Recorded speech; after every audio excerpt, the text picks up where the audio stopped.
I'll never forget the first meeting with them, and I thought they'd kind of laugh us out of the room because on the table in front of us was this glass jar filled with freshly arranged posy and an iPhone box. Certainly, we found none of the solutions to our problems by looking at what the competition were doing. We definitely don't take ourselves too seriously, and we've noticed that our following is the same. We were lucky that we were so naive. If we did really know the challenges that we were going to come up against in the business, we probably would never have done it. Welcome to Add to Cart, the podcast that express delivers all you need to know in the fast-moving world of e-commerce. Every month, Nathan Bush from 12 High and an e-commerce industry expert will share the news, research and insights that you need to know to keep you at the top of your game. And of course, keep your customers adding to cart.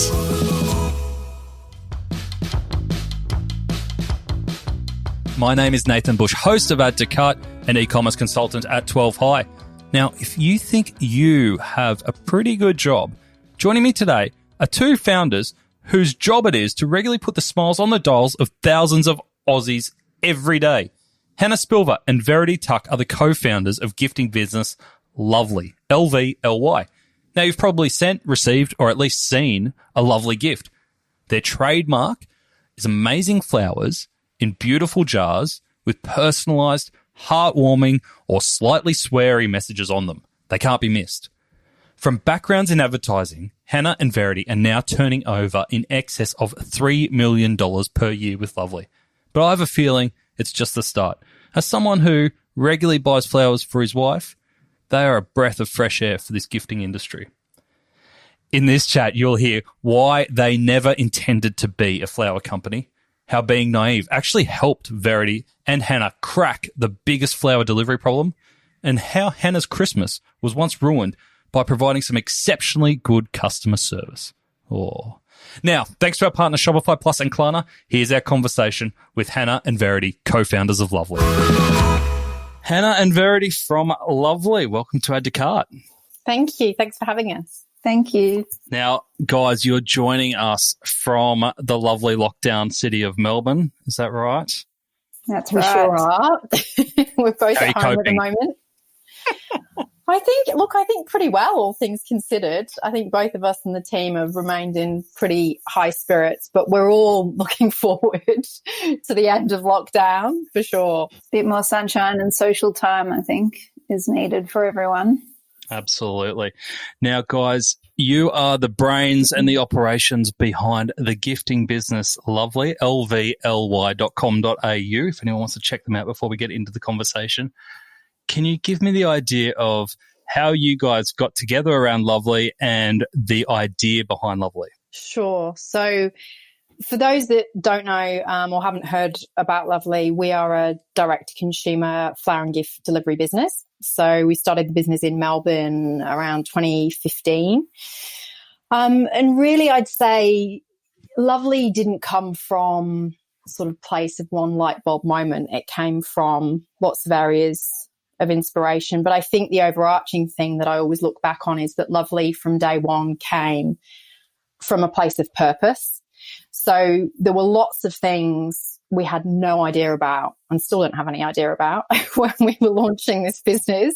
But the one thing we were really clear on was the purpose behind why we wanted to build this company, and that was to build a company and a brand that would make people's day and spread some happiness in the world. And I think it was more of a brand-led idea to begin with than it was, a clear articulation of what the market opportunity was or a clear idea around what the product market fit would look like. But it was just this, it started off from a name. We had the name LVLY before we knew what product range was going to sit alongside that name. We had a really strong feeling about brand identity, tone of voice, playfulness. But really everything kind of evolved from there. And I think it was luck more than anything that Vaz and I were working together at the time and both had this restlessness in our careers to start our own company. And it just so happened that we were both living away from home. I'm from the UK, Vaz is from Melbourne. We were living in Sydney at the time. And we were homesick. We were missing friends and family. We were looking for ways that we could send simple, affordable gifts to them to let them know we were thinking of them. And we just saw this gap in the market. And at the same time, Vez, who was also restless in her advertising career, was toying with the idea of doing something with flowers. And it was kind of like this jigsaw puzzle that we put together. I was passionate about building a brand. We had this name, Lovely. We both saw the gap in the market. Vez felt really strongly about the opportunity around flowers, and it just built momentum from there. But it was lots of little sparks of ideas at different moments in time that really built the picture, as opposed to this like one big idea. And did you both leap out of your advertising careers at the same point? No, we didn't. So Vez jumped. Well, we made the decision together that we would launch the business. We knew that we would make great co-founders, having worked together for probably 5 years at the time and having quite different skill sets. So we knew that we'd make a great team. One of the first challenges we had to overcome as founders was I was on a working visa coming from the UK. So I was kind of locked into the job I was in at the time, whereas Vez wasn't. So Vez took the leap of faith first. She went into the business full time from day one, working from home. We literally started the business out of Vez's kitchen. I was working alongside Vez around kind of my 9-to-5 role, which then became a part-time role for me. So I was able to jump into the business a couple of days a week. And it was probably 12 months before we were both in it full time. By the time it had built enough momentum to warrant us both being in it, by the time I'd sorted out my visa situation, we were probably 12 months into the journey. Okay, cool. And Verity, from a product perspective, starting out with flowers, was it just obvious to you that that was an industry that needed disrupting? It's really funny because I don't have a background in floristry or flowers. I didn't know much about it other than, you like to go to the market and have some pretty flowers in your house and things like that. That was one of our favourite things we used to do. Hannah and I used to live together in Bondi for a bit as well. We used to go down and just buy fresh flowers. Like, who doesn't love fresh flowers? But as soon as we started talking about, like, the premise of making someone's day and it being a quick turnaround, same day, on demand, flowers to me just seemed really like just obvious, like it just needed to be part of the product set. And at the time, I think neither of us thought how important it was going to play a part in directing our business and the future of it. I certainly didn't think I would, be mistaken for a florist or that people call our business a flower business. I never thought it would end up that way. And it has, and you've just got to go with the flow of what customers want and, what brightens people's day. And people to this day still love sending fresh flowers as well as gifts. Yeah, but yours aren't just flowers, are they? You've kind of put your own spin on it as well. So if anyone's not sitting in front of a computer at the moment that can bring up the lovely site, tell us about your point of difference. I think, we send fresh flowers in jars. But not only jars, we can personalise jar labels. We also have fun with a lot of our branding across the jar labels with quotes, some a bit cheekier than others. So we definitely don't take ourselves too seriously, and we've noticed that our following is the same. Like our customers love that about our brand, that it's recognisable. Also, we always thought it was so critical, like when you do send flowers to someone, especially in an office or a hospital, trying to find a vase or anything to put it in was always tricky. So we wanted to solve that problem for people. And then the product side of it, Hannah's had a massive part in terms of like rolling out what other gifts we paired with the flowers, which has actually also become a huge part of our range. And we wanted to ensure that we kept our branding across all of them, as well as supported other local businesses and suppliers along the way. Yeah, I love the jars. I think they're fantastic. Like, I think you mentioned in one of your articles that I read, but the jar that says "You lovely fucker," I wasn't sure if I was allowed to say it out loud. Oh, swear away. We just had Nat and Tom from Mr. Poolman on, and if anyone can swear more than them, I'll give them a certificate. Love it. So tell me also then, while we're on it, about the product expansion then from flowers, which you were originally known for externally, even though you didn't set up to be a florist. Where have you gone in terms of products from there? I think we've been really experimental since day one. There was always an intention to evolve the business beyond just flowers into a gifting range.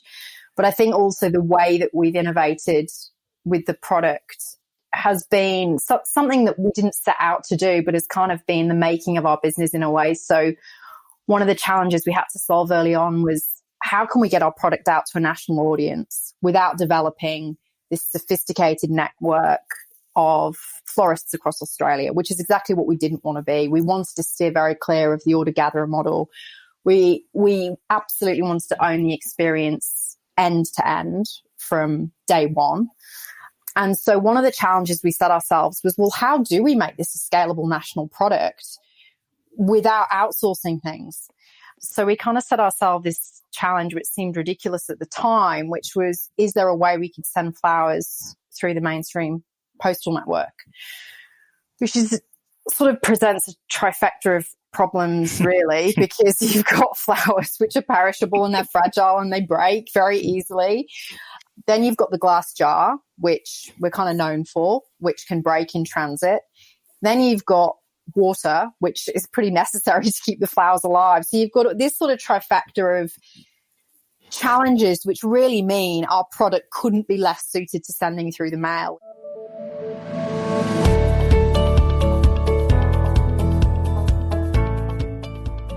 When Australian fashion brand Age wanted to set up its international omni-channel presence, they wanted to focus on mobile intuitiveness and flexible payment types.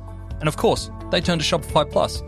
In just a few weeks after implementation, they saw their e-commerce conversion rate soar by 135%. It's the stuff e-commerce dreams are made of. They also saw a reduction in bounce rate, increased pages per session, and a longer session duration. Now, they are ready to take on the world. To read more of Age's story and see other case studies, visit the customers section on shopify.com.au/plus.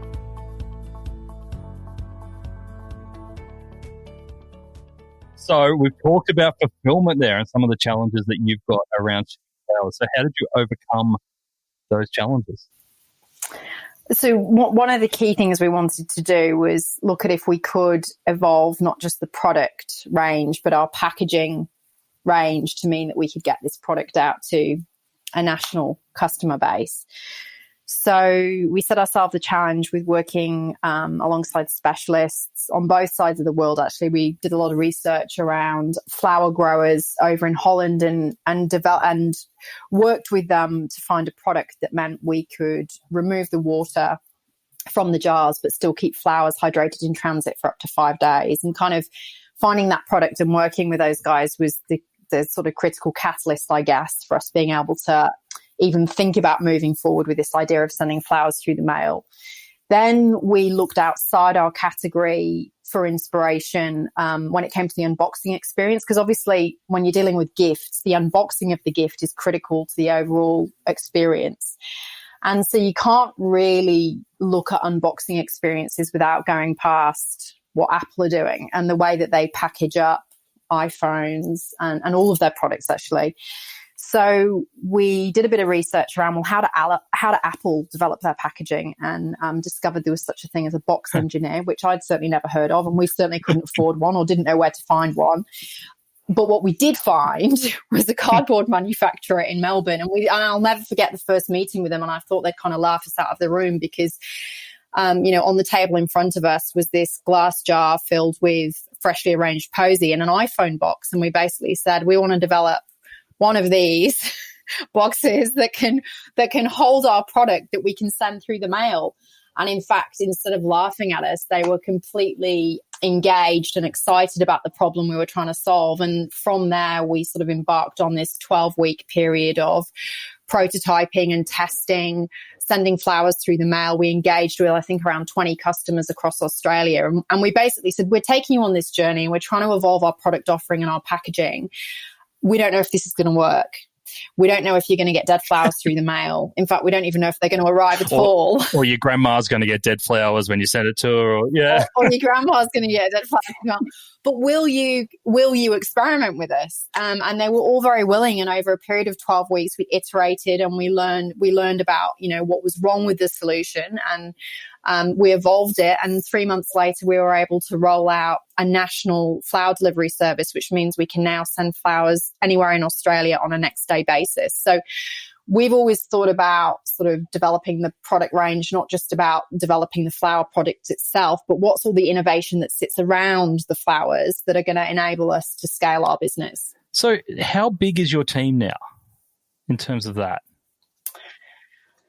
A lot bigger than it was then. I mean, we've still got a pretty small core team. There's 10 of us, I think, in the core team, but especially during COVID, we've had to scale pretty rapidly to meet customer demands. So in terms of our entire workforce, it would be upwards of 60 to 70, by the time you I think it's closer to 80. But by the time you count drivers and contractors and florists, but we've still got that core sort of team that are the nucleus of the company, really driving growth and sales and marketing. But for you as a smallish team, especially in those stages, to be innovating packaging like that, especially in an industry that's been around a long time, right? Especially flower delivery, it's kind of like always been there. That's pretty phenomenal. How were you able to crack it and people like Interflora not being able to crack it at that stage? First of all, you've got to want to solve the right problems. The first thing is wanting to solve those problems. The second thing is Vez and I were really blessed that we came from a creative background, because ultimately that creative problem solving skill set can be applied to anything. And the fact that, we'd been stretching that muscle for 10 years of our lives before we launched LVLY.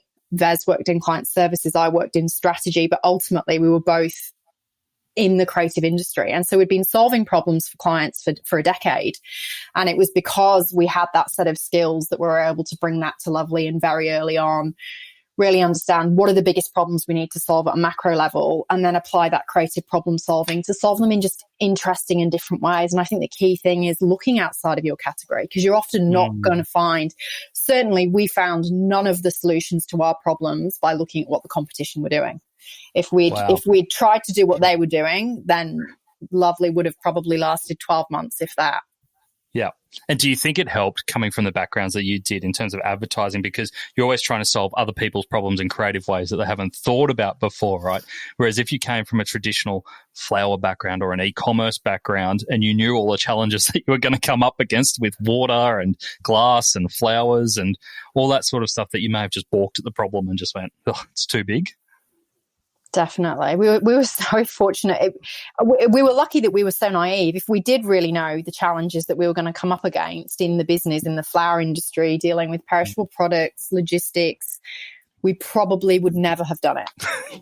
Well, lucky you went in with no idea, right?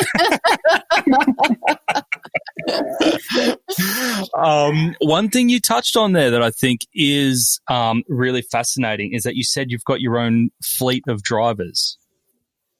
Yes. And this is an area that I think a lot of e-commerce businesses struggle with, whether it's 3PL or whether it's the Australia Post Network or otherwise, is that it's often you want a great end-to-end customer experience, but that last piece is always the hardest piece to nail. I'm assuming there's a huge investment there in having your own drivers. Has it paid off?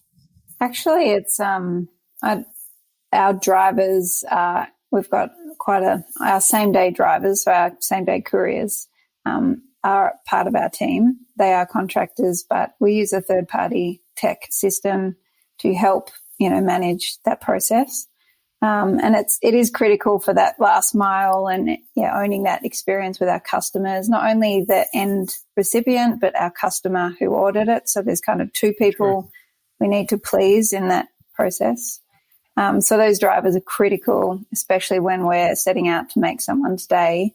We feel like we can control lots of the process in-house with packing and flowers, but then as soon as it leaves, there's that moment that you're a bit worried, will it get there?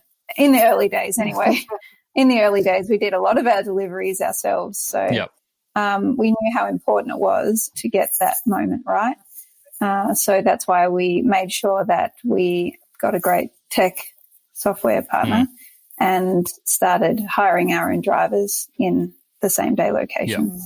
For our larger, like national deliveries, so next day deliveries, we do use StarTrack, and that, you know, it is a bigger corporation is trickier to manage that end result for someone that doesn't necessarily live in a metro area. So that's been something that we've had to work on constantly and try and work with StarTrack to deliver a better experience for our customers. But at the end of the day, they are a bigger company too, and it's harder for them to adapt on the fly like it is for us. Yeah, great. And what kind of feedback do you get from your customers around that part of the fulfillment journey? I think as long as I don't ever remember that, you know, the delivery person's face or what they do, but what they're holding and the state it arrives in is critical. So we always do. We've got great inductions with our drivers to make sure that they know exactly how things, like what's in the box to start with, because it's all sealed, and how it should be arriving. And the box says it all. It says on the front, someone thinks you're awesome. So you instantly know it's a gift. So that moment, I think, is really beautiful. Maybe not so much at the moment because you can't, you know, hand-to-hand gift, give that gift get the gift from the driver. But I think that whenever anyone sees our boxes, you get a smile on your face. So that's what we're aiming for, which is great. Nice. And I'm assuming there's no time that needs more smiles on faces than COVID right now. So what have you guys seen in terms of trends around COVID since this has happened? I think, you know, the thing we realised very quickly was there's probably never been a more relevant time for our business to exist. You know, when you're in the business of making people's day and connecting loved ones in moments of support, love, celebration, or, you know, or indeed isolation, as lots of people find themselves at the moment.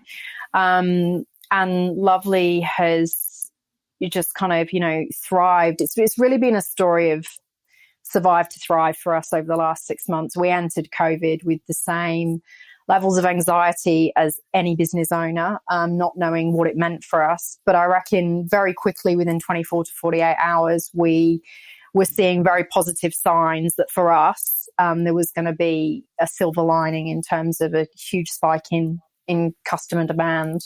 And we've really seen that last over the last sort of 6 months, I would say. And what's been really interesting is, yes, of course, people are still gifting for all of those key occasions that we see day in, day out. So birthdays, anniversaries, christenings, people buying new homes. But there's been a real trend towards people gift giving in support of one another's mental health and well-being. So really this idea of mental health as being a gift-giving trigger has something that we've seen a very strong trend around. So this idea of people sending gifts just because they want to show their support and just because they know that loved ones are at home feeling isolated. So that's definitely been a key trend for us over the last 6 months, and it's showing no signs of subsiding at the moment. I mean, who couldn't feel love to get some flowers that says "you lovely fucker" on it? Like, it's going to cheer you up straight away, isn't it? Well, that's the whole point, right? And that's why the brand play was so important for us from day one, because it's supposed to make people smile and giggle. It's all about being playful and cheeky. Yeah. And that's part of the experience of receiving a gift, right? It's not just what's in the box, but it's the thoughtfulness behind it. And then it's the idea of somebody going to the effort to think of you and send something. So, yeah, you know, all of that messaging and the packaging, and like Verity was talking about, the unboxing experience and that pivotal moment when it arrives on your doorstep, all of those things are so critical to the overall customer experience. I mean, really, the flowers are just a facilitator. The flowers are about 10% of what the whole experience is about. And so nailing all of those different parts of the customer experience and touch points over the years has been a big focus for us. Yeah. We had recently, we had Oliver and Ruby Hagen from Hagen's Organics, who are a Melbourne company, butcher, who are now online. And their experience with COVID was fantastic from a business perspective, obviously very tough mentally and with the team and all that sort of stuff. But they found that because they had a younger audience who were buying meat and veggies through them, their audience actually shifted younger because people were replacing their nights out or their dinners or whatever with really great quality home cooking. They're willing to pay for that as well. Is that a similar thing that you're finding with what you're alluding to there? Is that people are doing more of those just because gifts, because there's not that catch up in person? Yeah, absolutely. Absolutely. Yeah. I mean, people are missing out on milestones. People are missing out on that physical connection. And I think the beautiful thing about our product is, yes, that we're a digital business. So, you know, our infrastructure is tech, but actually the beauty of our business is that it's a physical product. So it does help bridge that gap between not being able to see loved ones and hug loved ones when you get a physical product. And I think that there's a lot of value around that. Yeah. And I think also the personalization of jars has really taken off as well. And I think, you know, having that bespoke labeling option, people have been very creative with what they've put on the labels, like "fuck you, COVID" and things like that, which we've had a good giggle at with the team. So that's awesome. Talk us through the personalization process. What kind of options have you got for customers there? We've tested a few, but the main one that's just stuck around and, you know, everyone seems to want is our jar labels. So all you need to do is put a few words in. We print it out and wrap the jar bespoke for you so that the flowers arrive in a jar with a specific message for your loved one or the recipient. It's a nice touch then, because that jar lives on in the house for a week, 2 weeks, however long it is, as a centerpiece for a house normally, doesn't it? So fantastic idea. Yeah, exactly. It's a pretty unique piece of real estate as a brand. And again, that was, I'd say, a sort of lucky side effect of something we were developing rather than an intention that we set out to achieve. But we're really fortunate that we've created this piece of brand real estate that lives on in people's homes. Yeah. And the other thing that I would say that we've experimented with a lot over the years in terms of personalization and customization is we realized early on that it didn't matter how much effort we put into bundling products in a certain way. We were always inundated with specific requests to ultimately unbundle them and change them in some way. So quite early on in the piece, we realized the need to deconstruct our range and give customers the option to customize the bundles they were buying. So customers can actually come to the site, create whatever combination of products they want to send to the recipient, and we will bundle them up for them in that particular way. And that's definitely been something that we've seen a increase in demand for over this time. Has that personalization and that customized bundling, has that meant that you've had to do a lot of custom development on your e-commerce platform, or have you found ways to do it pretty lean? No, we've definitely done it lean, and it's kind of been our approach. It's not to say it hasn't been painful sometimes, but in both circumstances, we wanted to test it before you invest. Cash is, you don't have tons to invest in all these things, so you want to know that you're investing in the right things, especially Build a Bundle. We hacked that solution from a normal product page and made it work just to make sure that that's still what people and customers want. Yep. And it still is today. And we're iterating it and hope for, it's never going to be perfect, but we continue to work on it with our agency. Is there any piece of tech or any plugins or anything that you're using that you just love, that you kind of yell from the rooftops on? No. Look, we're in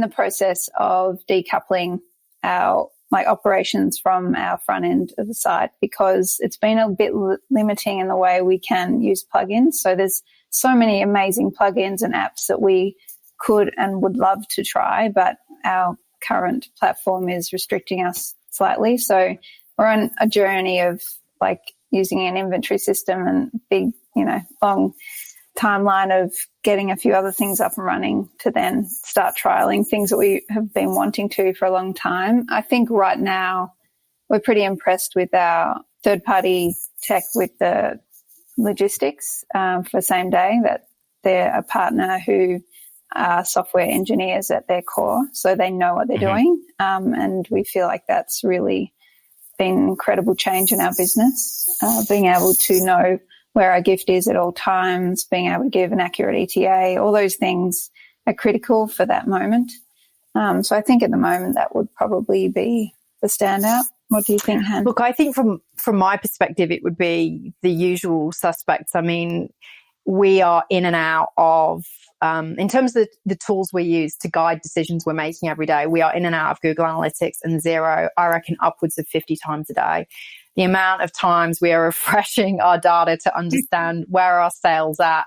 And increasingly at the moment, when you're dealing with scaling rapidly, managing our costs literally day to day, hour to hour, and fine-tuning our cost controls in line with what's happening at a revenue and demand, in line with what's happening with revenue and demand, is absolutely critical to surviving, right? So just, the usual suspects, and every online business would use them, I assume, right? But we are relying on these tools hour by hour to help us guide.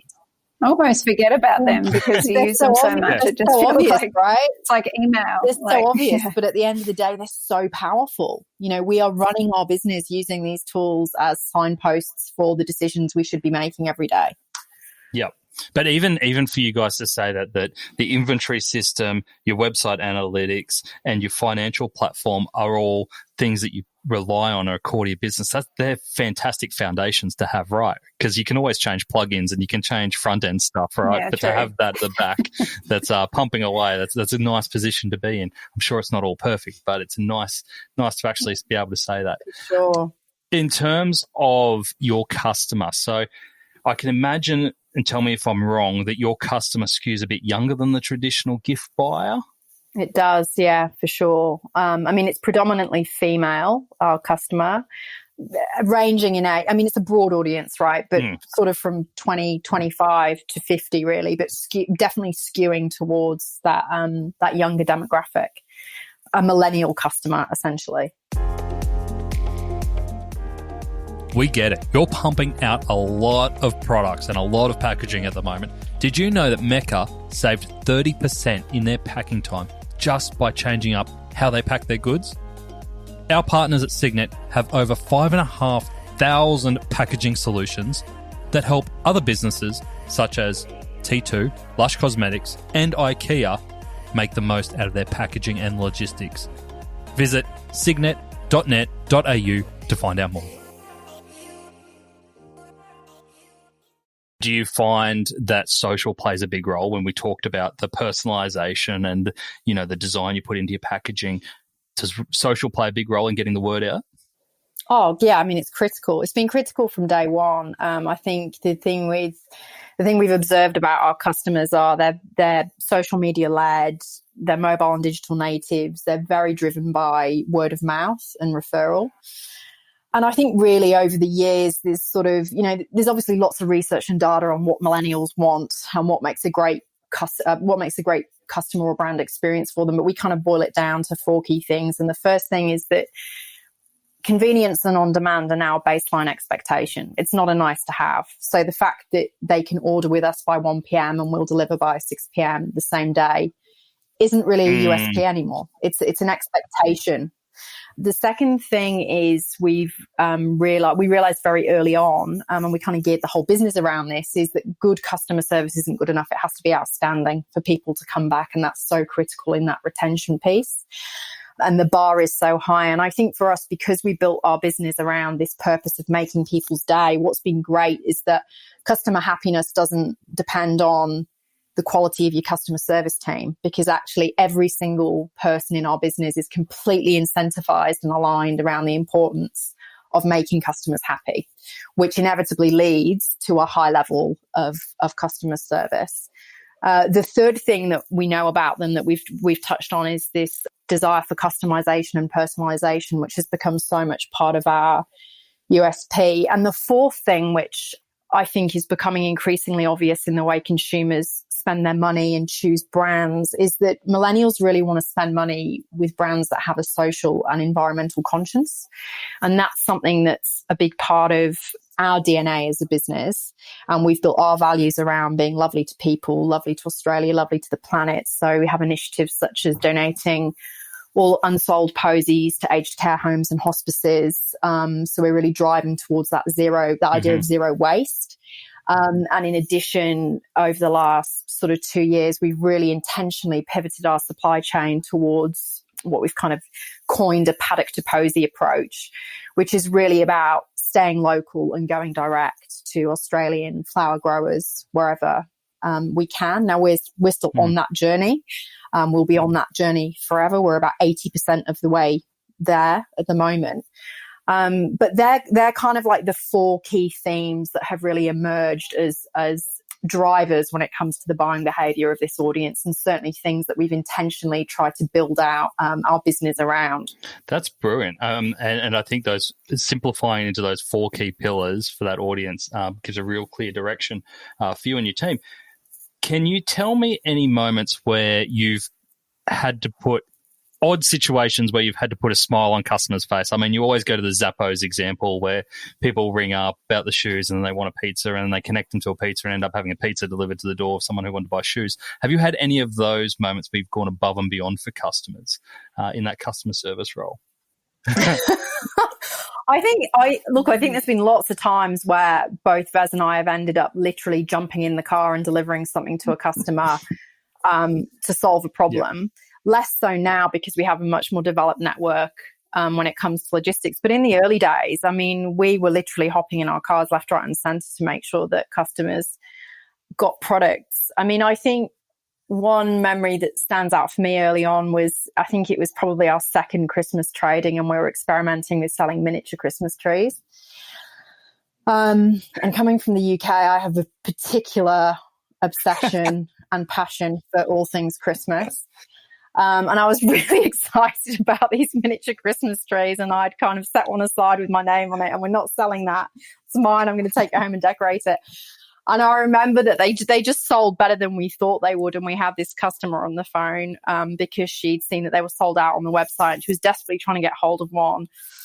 And I could see in the corner of my eye that there was this lonely Christmas tree sat there with a Post-it with my name on. And I was really sorry, we've sold out. And I remember her saying to me, it's just because my mum is spending Christmas on her own, and she's elderly and she's isolated, and it would have just been really nice. But I totally understand if you've sold out, there's nothing you can do. And I just thought, she's got to have the Christmas tree. And I was like, give me 5 minutes. I'll see what I can do. I remember putting the phone down and going, you know what the right thing to do is. Sell the Christmas tree, take your name off it.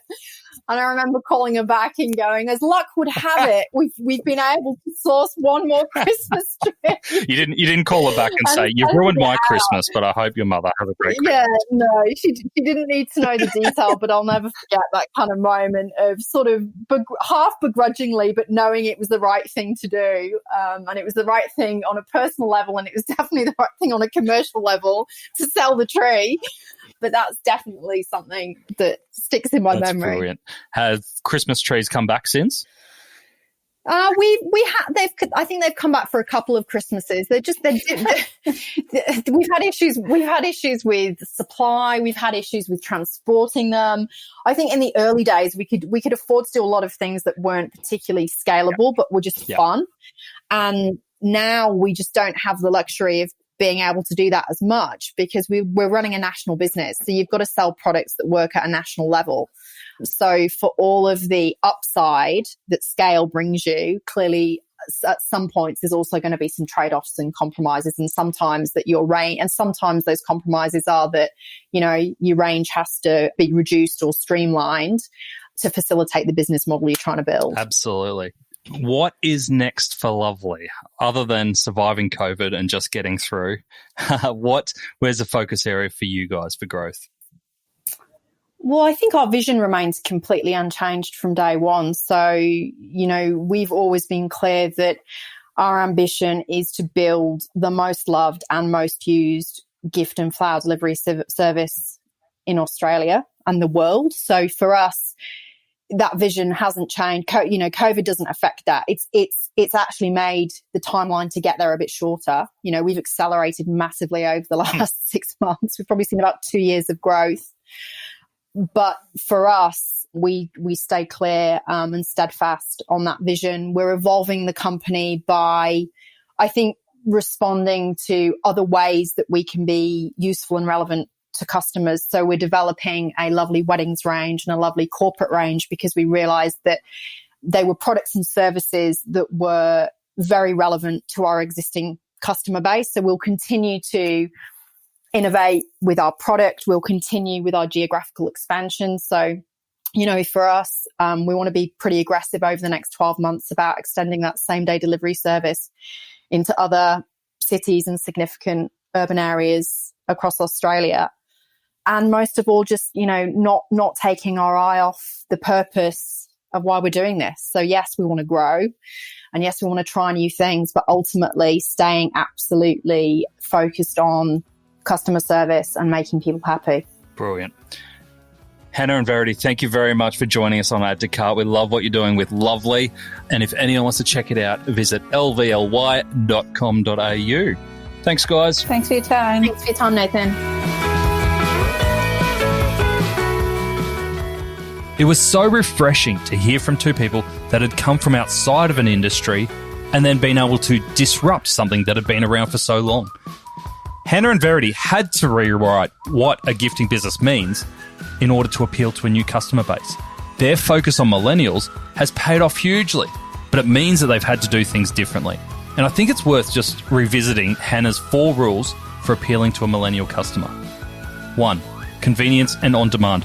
They have high expectations and they're not comparing you to traditional retail. Number 2, outstanding, not good, outstanding customer service. You need to exceed, not meet their expectations. Number 3, customization and personalization. Of course, it's all about them. But number 4, they value brands with social and environmental purpose. So while it's all about them, they want you to be all about everyone else. Whether your customer is millennials or otherwise, I love how Hannah and Verity have been able to pinpoint the 4 things that guide their decisions and make their customers tick. It turns good customers into brand enthusiasts. If you're looking for more e-commerce news, case studies and research, sign up to 12 High's High 5 newsletter. Every week, I read all the e-commerce news and send you 5 things which I've found which will help grow your business. Visit 12high.com.au/high5, HIGH 5 to sign up for free. Thanks for listening, and until next time, keep adding to cart.